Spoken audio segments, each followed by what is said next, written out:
Bonjour. Salut. Pour la majorité des Corses, elle est une voix. Celle qui a accompagné la visite du pape François à Ajaccio durant la retransmission sur Via Stella. À cette occasion, Constance Colonna Cesari s'est révélée à ses compatriotes telle qu'elle est célébrée partout, comme une vaticaniste hors pair. Pourtant, rien n'était acquis au départ. C'est par là que ça se passe, Constance, et bienvenue dans votre vie. Oh là là. Ah non, c'est impressionnant. Et oui, les photos qu'on a l'habitude de voir comme ça, hein. Ah oui, exactement. En timbre-poste, et puis là, tout d'un coup... Ça papa, saute au visage. maman, grand-père, grand-maman. Allez, on va voir Voilà. grand-père. On va voir grand-père, tiens. Oui. On commence avec lui. Elle est belle, celle-là. Ouais. Vous avez reconnu la figure de gauche? Oui, c'est Joséphine Baker. Voilà. Ouais. Donc, vous voyez, mon grand-père, il avait une belle vie quand même. Il trinque, il boit le champagne avec Joséphine Baker. Alors, je ne sais pas qui c'est, j'ai oublié de me le faire confirmer à côté, mais c'est quelqu'un de la vie de Joséphine Baker, je pense. Je pense aussi, Voilà. parce qu'elle elle aimait aussi les beaux garçons. Voilà, et on voit. Petit homme, mais grand personnage, votre grand-père. Voilà, Hein, Louis. Exactement, qu'on a adoré enfant, ma sœur et moi. Donc, journaliste. Journaliste. Voilà, c'est ce qui lui vaut sans doute, c'est dans sa vie professionnelle qu'il rencontre Joséphine Baker, je pense. Mais avant d'être journaliste, il est né à... Alors, en Corse... Ils viennent d'où, en fait, Alors, la Colonna famille Cesari Colonna Cesari vient de Quens, Ouais. voilà. Et ils sont et à Quens et à Porto Vecchio. Et puis, il choisit d'aller faire ses études sur le continent. Son père, Son père Sébastien, veut qu'il fasse pharmacie. Ouais. Apparemment, alors il s'inscrit en pharmacie, il commence pharmacie à Bordeaux. Il rencontre ma grand-mère, Marthe Roller. À un moment, il va arrêter pharmacie contre l'avis de son père. Et là, son père lui coupe les vivres. Donc là, ça se complique pour Louis. Et il se met à jouer du piano parce que c'est un très bon pianiste. Et il joue pour les mariages. Il accompagne aussi les films dans les cinémas muets. Donc c'est un métier génial si on y pense. Et voilà, c'est comme ça voilà, Ouais, qu'il finit par, alors sans avoir fait pharma, mais en ayant connu quand même beaucoup de gens à ce moment-là, à faire ses premières armes, finalement assez vite dans le journalisme, qui va exercer un métier qu'il va exercer toute sa vie, mais un poste moins de journaliste rédacteur que de journaliste organisateur des équipes. Voilà. Il épouse Marthe. Hein, Marthe qui vient d'où, elle? Alors, c'est la vallée de la Dordogne. Oui. Et elle avait fini ses études de pharmacie. Elle était une très bonne botaniste. Elle avait eu le bac, sa mère aussi. Donc, il y avait un ancrage. C'était des gens voilà, très cultivés. Ce couple a eu un enfant, au moins. 2. C'est celui-ci là-bas qui nous intéresse, Voilà. en tout cas. Hein? Voilà, Votre papa. mon père, qui rit. Et ça lui ressemble parce que c'est quelqu'un qui rit beaucoup, qui a beaucoup d'humour. Voilà, j'aime beaucoup cette photo, je l'ai découverte. Magnifique photo. Voilà, très... C'est vrai que c'est rare d'avoir des photos où quelqu'un qui est en plein éclat de rire. Exactement. Il va plutôt s'orienter vers le droit, lui. Oui, immédiatement, je crois qu'il n'y a pas eu de débat. Il était fait pour... Enfin, il aimait le droit, il l'a toujours aimé, il l'a toujours pratiqué. Il en parlait beaucoup, il en parle toujours beaucoup. Donc c'est un passionné de droit. Ça va être sa Voilà. vie, le droit, effectivement. Et là, on a votre maman qui est en train de rire aussi. Voilà. Voilà, Voyez, c'est une un magnifique couple heureux. perspective. Ah oui, complètement. Mon grand-père riait aussi. Hein. Complètement. Votre mère, son caractère? Alors, ma maman a un caractère très facile, très mondain, très sociable, vraiment porté vers les autres. Ouais. Voilà, c'est quelqu'un qui a une intelligence sociale, je pense, très vive, qui sait créer des liens, qui sait les entretenir. Voilà. C'est une Véronaise, elle. Oui, voilà. Véronaise d'origine italienne, hein? Italienne, exactement. Ils sont beaux, ils se rencontrent où, vous le savez ou pas? À Bordeaux. À Bordeaux. Oui, moi je crois qu'ils sont vraiment très jeunes. Et je vois qu'ils alors, sont jeunes, là, oui, parce oui, qu'ils se marient. Voilà, c'est vraiment les années 60. Quel âge ils ont quand ils se marient? Ils ont 20 et 18 ans. Ah, c'est des gamins. Ah oui, l'époque. Hein. Il y en a... Voilà. Et je me souviens d'ailleurs, moi, quand on me demandait, mais quel âge a ton père, par exemple? C'est une question que j'avais gosse. Je disais 25 ans. Les gens me disaient, mais il est jeune. Je dis, mais les gens sont fous. Jeune? Comment ton père peut être jeune? Non, les parents sont toujours vieux aux yeux d'un enfant de 7 ans, quoi. Magnifique photo. Oui, c'est vrai. Vraiment une magnifique photo. C'est vrai. Puis c'est Magnifique. toutes les années 60 aussi, dans cette Ouais, photo puis qui c'est toute l'éternité respire. de l'amour, surtout. Voilà. Vous naissez, vous, à Bordeaux. Je ne me Absolument. trompe pas, là. Absolument. Magnifique petite fille. Et vous allez grandir rapidement à La Rochelle, parce que votre père va s'installer à La Rochelle. Voilà, hein. mon père finit alors ses études à Bordeaux encore, le droit, puis arrive à La Rochelle, si je ne dis pas de bêtises, en 68. Voilà, donc j'ai 5 ans. Vous avez 5 ans, donc vous grandissez, et ça va être important de grandir à La Rochelle, de connaître La Rochelle, Ouais. parce que, alors je vous ai mis dans un salon un petit peu, c'est beau, hein, ça fait un petit Je intérieur suis bourgeois. demoiselle d'honneur, là. Mais quoi qu'il en soit, cette architecture de la ville, ce beau, ça va imprégner votre cerveau Oui, irrémédiablement, j'ai envie de dire. Oui, cette jeunesse rochelaise, c'est quand même une ville fantastique pour le cadre. L'échelle de cette ville qu'on parcourt quand on est jeune, on passe son temps à marcher de jour, de nuit, voilà, on sort du lycée, on se promène. Et ce cadre, cette espèce de joyau historique, oui, j'aime ça, j'aime l'histoire, j'aime l'architecture et je suis attachée à cette ville comme souvent, voilà, là où on a grandi, on y est toujours attaché quand même. Évidemment, évidemment.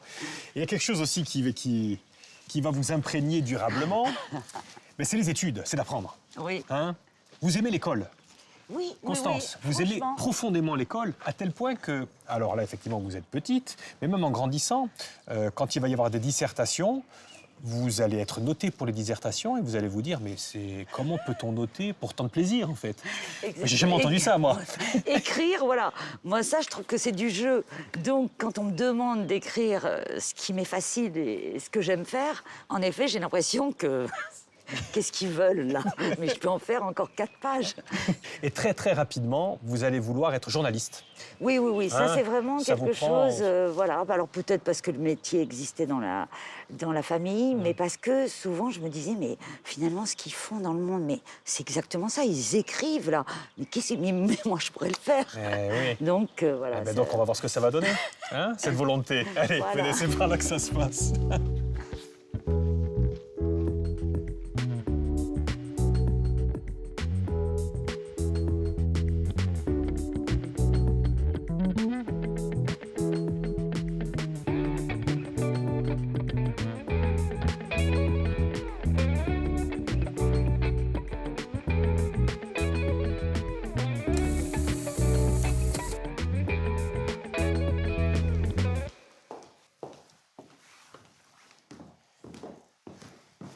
Asseyez-vous, Constance. Merci. Et donc, vous, journaliste, vous grandissez, et après le bac, on vous retrouve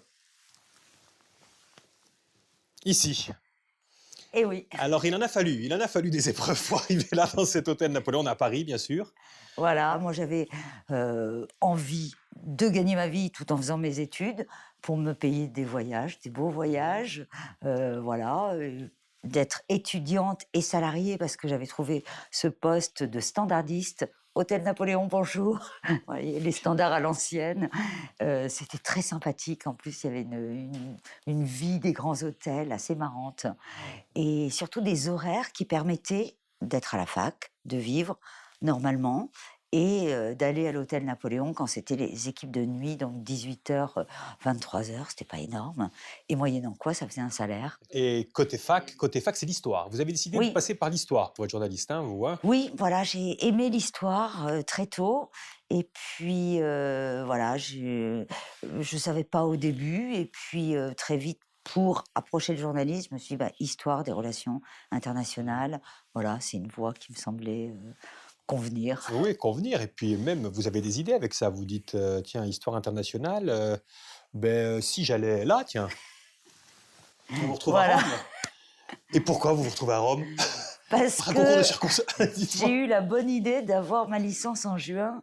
Et là, alors à Paris, à la Sorbonne, et puis là, on commence à chercher ce qu'on peut faire en maîtrise, pas vraiment d'inspiration.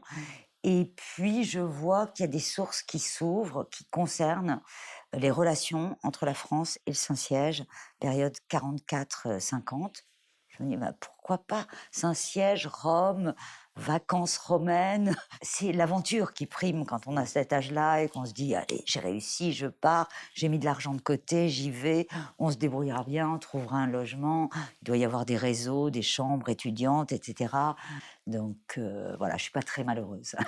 Non, et puis il y a il y a une divine surprise aussi dans vos études. Ben, c'est celle-là. C'est les gens que vous découvrez dans les archives, en fait, finalement. Voilà, donc c'est cette Voilà. période qui est vraiment intéressante, ce que je ne savais pas avant de... Voilà, c'était un alibi pour partir en Italie. Et puis, je me trouve confrontée à un vrai sujet. Donc, en fait, la période que j'explore, donc c'est avant Jean 23, c'est sous Pie XII et le général de Gaulle. Et donc, le général de Gaulle commence voilà, le gouvernement provisoire de la France par un bras de fer avec le pape Pie XII, parce qu'il exige de Pie XII le renvoi du nonce à Paris qui avait servi Vichy. Et il Il veut faire exige... une espèce d'épuration. Hein, Ah, bien il sûr, veut faire une bien épuration, sûr. là, de Gaulle, Et au niveau de épiscopal. l'épiscopal, Voilà, exactement. Ouais. exactement. Et il réclame la tête d'évêque, mais il réclame aussi la tête de cardinaux. Et c'est un vrai bras de fer voilà, entre Pie XII et de Gaulle. Et il arrive à faire venir ambassadeur près le Saint-Siège, donc à Rome, Jacques Maritain, et surtout à Paris, le pape nomme le futur Jean 23, qui n'est pas encore Jean 23, qui est Monseigneur Angelo Roncalli.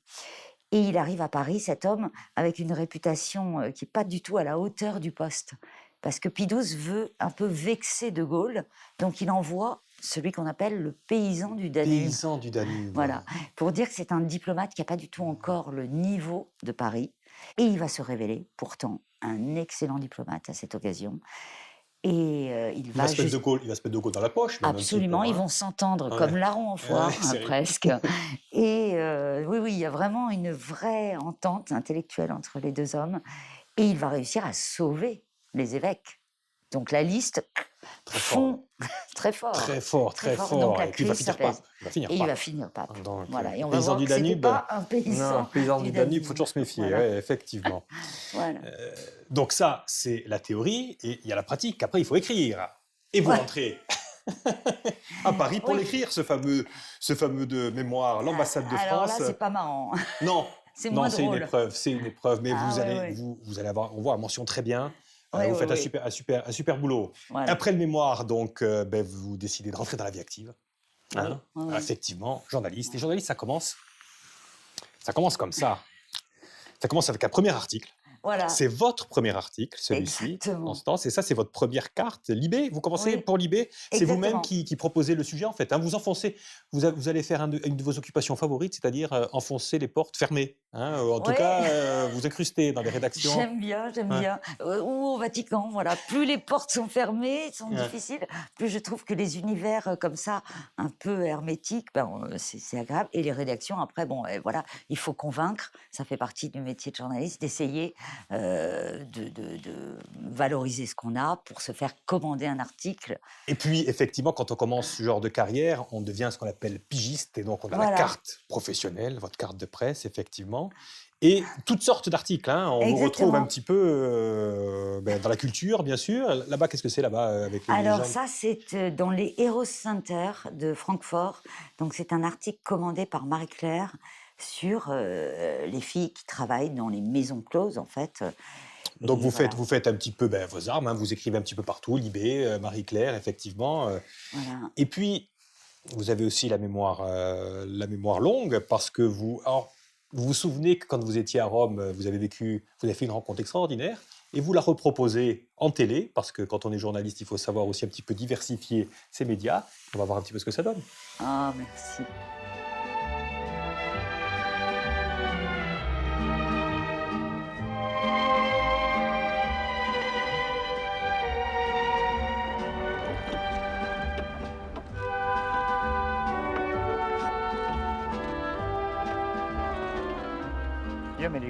Je me souviens d'un fleuve dont l'eau était limpide. C'était l'époque de Fellini. Les enfants s'y baignaient, il y avait des plages. Pensez, on cuisinait même avec l'eau du Tibre. On faisait les spaghettis. Le soir, c'était beau parce que tout était illuminé. C'était plein de gens. On se croyait sur le Mississippi. Vous savez, avec ces bateaux vapeurs qui descendent le long du fleuve. C'était vraiment beau. Une chose merveilleuse. Tarzan du Tibre. Ouais, Voilà, c'est un ça, c'est- personnage Complètement. complètement félinien, dans ce décor improbable de cette ancienne barge. C'est pas une péniche, hein, c'est une barge amarrée sur le Tibre. Et donc qui a été un endroit à la mode dans les années de la Dolce Vita où les gens venaient se baigner sur le Tibre. Un univers vraiment Ouais, extraordinaire. complètement. Voilà, et cet homme, on le retrouve dans des seconds rôles de Fellini, et il doit son surnom donc de Tarzan du Tibre à une série où il incarnait Tarzan du Tibre. Donc effectivement, vous travaillez aussi pour la télé, et la télé, ça va devenir même quelque chose de beaucoup plus important dans votre vie, parce que on va vous retrouver à Canal+, hein, vous allez travailler dans des émissions alors à vocation européenne, hein, parce que vous parlez l'italien. On ne l'a pas dit tout à l'heure, mais vous êtes très doué en langue, vous avez fait allemand en première langue. Canal, c'est plutôt du talk, voilà, en quotidienne avec Philippe Gildas à cette époque, et juste avant, en hebdomadaire avec Philippe Gildas, donc 2 émissions, l'une s'appelait Le Grand Forum, et l'autre, la quotidienne, s'appelait Un autre journal. Et on était vraiment sur le pont, voilà, mais vous connaissez ces métiers, à faire venir des invités, parfois il y a des grèves d'avion, voilà, voilà, on fait des sujets aussi, et voilà. Mais dans l'actualité, il va y avoir une personnalité qui va prendre beaucoup, beaucoup d'importance, qui va fasciner tous les médias et qui va décider un petit peu, j'hésite entre le mot vocation et spécialisation, mais c'est vous qui allez me le dire, et vous allez me le dire dehors. D'accord? Allez, vous venez avec moi.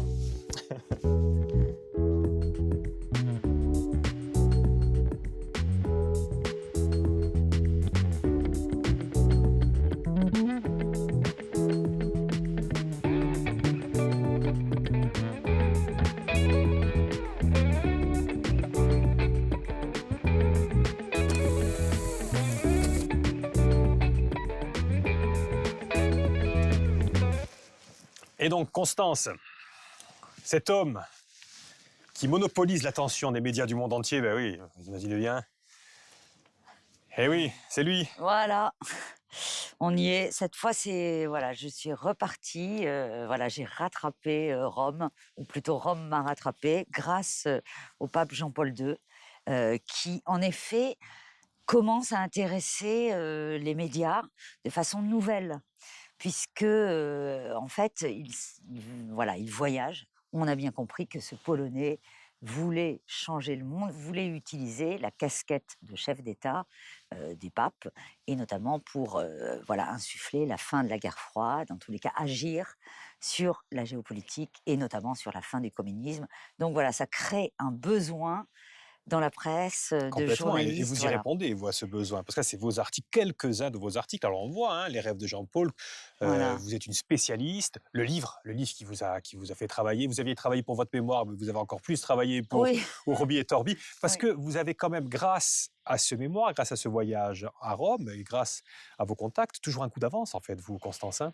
C'est-à-dire que c'est une discipline, ce qu'on appelle les vaticanistes, ça fait un peu poussiéreux, mais c'est ce que je suis devenue quand même. Et c'est quand même une discipline complexe dans la mesure où il faut un vocabulaire, une connaissance.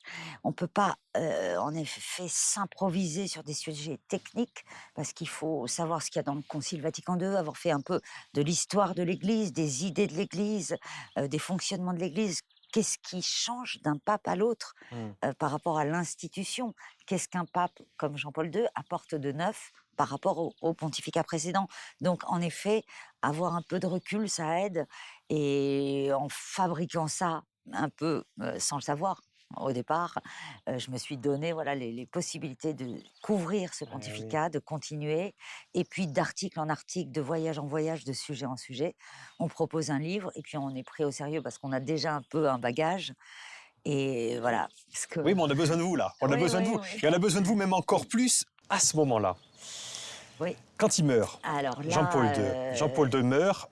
Et à ce moment-là, il y a un éditeur qui vient vous voir et qui dit « Constance, eh bien, ce que je te propose... » Qu'est-ce qu'il vous propose, alors, cet il me éditeur? propose longtemps avant la mort de Ah, c'est même avant encore. Jean-Paul II. Et j'allais dire, il y a eu cette agonie Oui, oui. très longue avec cette décrépitude physique du pape. Tout le monde attendait sa mort depuis des années. Et pendant ce temps, j'avais signé un contrat avec un éditeur qui voulait être trouver un journaliste spécialisé évidemment qui lui fasse la première bio du futur pape, dont on ignorait évidemment le nom, à la mort de Jean-Paul II, dont on pensait qu'elle interviendrait beaucoup plus tôt. Donc j'avais ce contrat qui stipulait fumée blanche plus 15 jours. 15 jours après la fumée blanche, il Voilà, fallait je sortir devais- la biographie du nouveau pape. Voilà. Et donc, alors vous enquêtez là, justement, j'imagine, Alors, sur j'enquête les candidats. Exactement. Avant le conclave, même encore. Bien ouais. avant le conclave Ouais. et en même temps, voilà. Et vous faisiez votre petite fiche Je sur faisais chacun des cardinaux en fait pendant ce temps. Voilà, exactement. Mais Et donc, voilà. en fait, quand il y a la fumée blanche, 15 jours après, je sors, voilà. On entend Habemus Papam, je regarde Josephum Ratzinger, puisque la phrase, le nom en latin, donc Joseph Ratzinger. vous n'aviez Donc, pas parié sur lui, vous. Hein. Non. Vous n'aviez non. pas les meilleures fiches sur lui, en fait, finalement. hein. Enfin, on n'avait pas besoin de fiches sur ce personnage parce qu'il était connu. Ah. Donc on savait déjà toute sa vie. En fait, c'était un candidat pratique pour ce livre apparaître rapidement, mais c'était pas un candidat enthousiasmant parce que il incarnait pas justement quelque chose de nouveau. Bah le oui, d'ailleurs, il a un conservatisme. pontificat assez neutre. Alors, il va démissionner. Oui. Il démissionne, hein. Il renonce. Voilà. Il renonce. Le 11 février 2013. Il renonce. Voilà. Et là arrive lui. Voilà. Lui, il rentre en scène, François. Et oui, qui lui, par contre, est une bête de scène. Lui, pour le coup, il remet, alors je ne vais pas dire l'église au centre du village, loin de là, mais en tout cas, quoi qu'il en soit, les caméras reviennent sur lui encore. Oui, hein. oui. Effectivement, bête de scène. Et une fois de plus, avec François, vous allez avoir votre coup d'avance. Et le coup d'avance, vous allez le découvrir ici, en fait. Voilà. Là, c'est un dîner à la Havane. Alors, ça paraît des vacances, encore Ouais. une fois.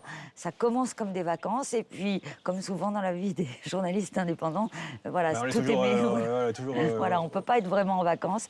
Il se passe quelque chose de dingue 2 jours avant mon départ. C'est que Barack Obama et Raúl Castro, le 17 décembre donc 2014, voilà, c'est en 2014, annoncent le rétablissement de leurs relations diplomatiques rompues, comme chacun sait, depuis 50 ans.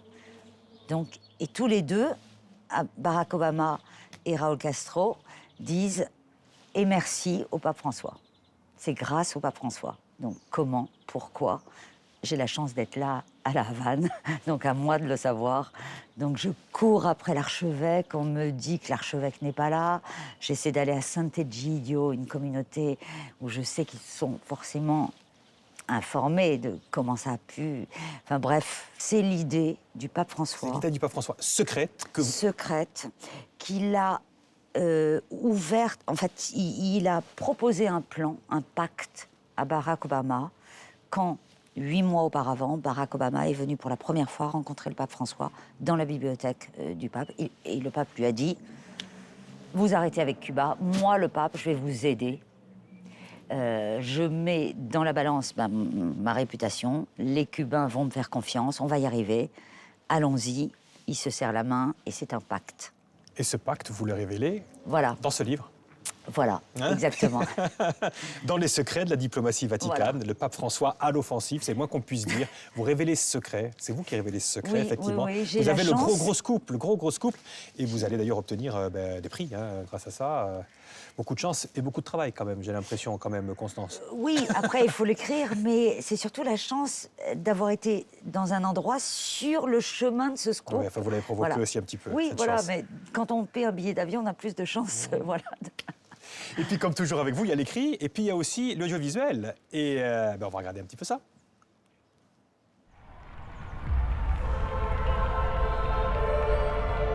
Il y a quelques années encore, le pape François galvanisait les foules.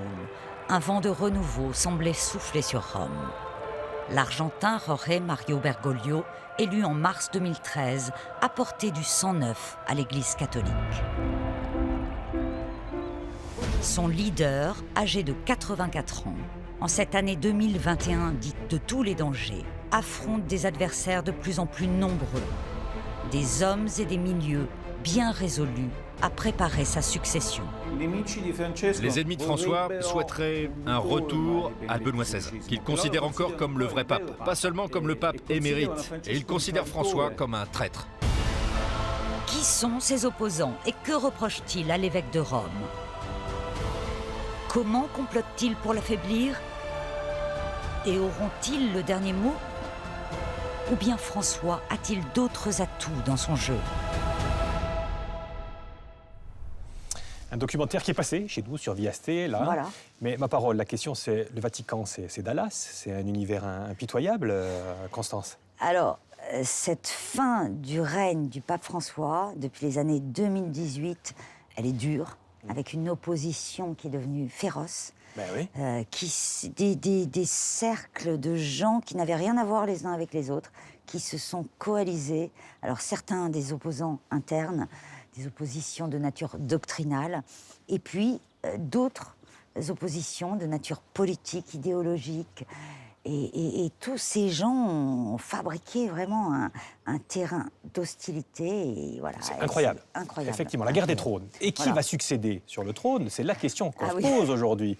Et c'est pour ça que j'ai mis ces photos-là. Ah, mais vous êtes allé chercher le nouvel archevêque d'Alger. Eh oui. Voilà, le Alors, dernier. on le connaît, effectivement. Bien sûr. Boustillo, Non, mais on le voilà. connaît, effectivement. Qui ne connaît pas Exactement. le cardinal Boustillo? D'ailleurs, c'est le favori. Et lui, c'est l'outsider. C'est Vesco, lui, hein, c'est ça? Ah oui, Jean-Paul Vesco. Alors, il est trop jeune cardinal pour avoir encore des appuis à Rome, des lobbies, parce qu'il faut quand même aussi connaître aussi les autres cardinaux, pouvoir s'entendre, pour qu'on capitalise sur son nom, je crois. Vous savez très bien que, paraît-il, hein, que ce n'est pas les favoris qui sont généralement élus, quand même, hein, quand il y a un conclave. Qui entre pape ressortira évêque. Donc, il vaut mieux ne pas entrer pape ou papabile, parce qu'autrement, voilà. Donc ça, c'est le dicton. On aura la réponse bientôt. Et on finira avec cette photo, justement. J'ai mis 2 arrivées en parallèle. Et oui, vous qui revenez régulièrement en Corse, voilà. vous avez toujours une maison du côté de Porto-Vecchio, hein, oui, bien sûr. Et l'arrivée de c'est pas le même François. accueil. Hein. Vous avez quand même été la voix experte, hein, qui a accompagné toute la journée de François. Tous les Corses connaissent votre voix désormais, Constance, effectivement. D'où ma question, vous croyez au miracle ou pas alors? Ah, alors, si je crois que le pape François va s'en sortir, vous voulez dire? Oui, en tout cas, qu'ils viennent en Corse comme ça. Ah non, mais ça, c'est miraculeux. C'est miraculeux. Surtout, voilà, dans cette... surtout que je pense que ça sera son dernier voyage. Parce que ça, on s'imagine même aujourd'hui un pape François qui repartirait en voyage. Avec les risques pour une santé qui, de toute façon, devient trop fragile. C'est le problème, hein, avec ses poumons et l'incapacité, enfin les crises respiratoires. Donc je pense que ça restera son dernier voyage. Et comme documentariste, je dirais que ces images... Moi, j'ai travaillé avec les images d'archives de tous les papes. Mais ces images d'Ajaccio, elles vont nourrir les documentaires. Mais oui, au-delà de la dimension d'Ajaccio, voilà, regardez ce qu'était un voyage du temps du pape François. Et il faisait beau, c'était magnifique. Enfin, tout était beau. Un miracle. Un miracle. Allez, venez à côté de moi, dernière photo, c'est pour moi. Un beau sourire, voilà. Merci infiniment, Constance. Merci, belle rencontre. Merci. De continuez. tout cet honneur. Non, laissez-moi faire la bise. À bientôt. Continuez d'enquêter, d'avoir toujours un coup d'avance. C'est pas du repos, ça, hein, le coup d'avance. C'est pas facile pour le prochain, on sait pas. Hein. On verra. À bientôt, en tout cas. À bientôt. Au revoir, Constance. Merci.